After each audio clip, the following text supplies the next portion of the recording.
महाराष्ट्रात राष्ट्रीय आरोग्य अभियानांतर्गत काम करणारे कर्मचारी बेमुदत संपावर गेले आहेत। 14 मार्च 2024 रोजी राज्य सरकारने एनएचएम कर्मचाऱ्यांच्या नियमित समायोजनासाठी काढलेल्या शासन निर्णयाची अंमलबजावणी न झाल्यामुळे हा निर्णय घेण्यात आला आहे। राष्ट्रीय आरोग्य अभियान कर्मचाऱ्यांनी आपल्या मागण्यांकरिता पुन्हा एकदा आक्रमक पवित्रा घेतला आहे। गेल्या वर्षी 14 मार्च रोजी सरकारने एनएचएम कर्मचाऱ्यांच्या नियमित समायोजनाकरिता शासन निर्णय जारी केला होता। मात्र तब्बल 1.25 वर्षाचा कालावधी उलटूनही या निर्णयाची प्रत्यक्ष अंमलबजावणी झालेली नाही।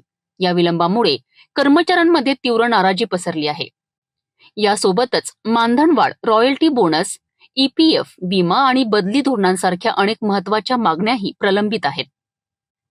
या मागण्यांवर अनेकदा चर्चा झाली, आश्वासनं दिली गेली, परंतु त्या पूर्ण झाल्या नाहीत।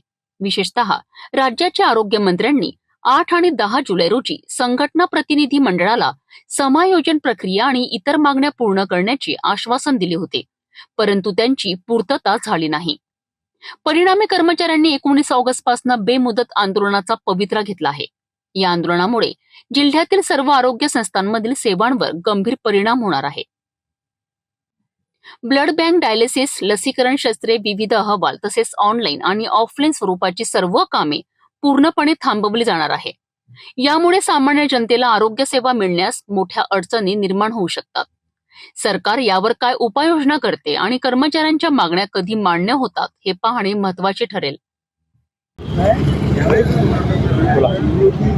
आज दिनांक 20 ऑगस्ट 2025 रोजी राष्ट्रीय आरोग्य अभियान कंत्राटी कर्मचारी महाराष्ट्र राज्य एकत्रीकरण समितीच्या वतीने बेमुदत काम बंद आंदोलनाचा दुसरा दिवस आहे आणि यामध्ये महाराष्ट्रातील जवळपास 34,000 कंत्राटी कर्मचारी संपामध्ये उतरलेले आहेत आणि याकरता 14 मार्च 2024 रोजी शासनाने जो आदेश काढला होता समायोजनाचा, याची अद्याप अंमलबजावणी झाली नाही आणि इतर 10 वर्षाखालील लोकांच्या ज्या काही अन्य आमच्या 18 मागण्या आहेत त्याची सुद्धा पूर्तता झाली नाही, म्हणून हे बेमुदत काम बंद आंदोलन चालू आहे। अकोला जिल्ह्यामध्ये जवळपास 600 कर्मचारी कार्यरत असून यामध्ये संपूर्ण पीएचसी, ग्रामीण रुग्णालय, उपकेंद्र तसेच RH, एसडीएच या ठिकाणी सुद्धा सर्व कंत्राटी कर्मचारी सेवेमध्ये आहेत।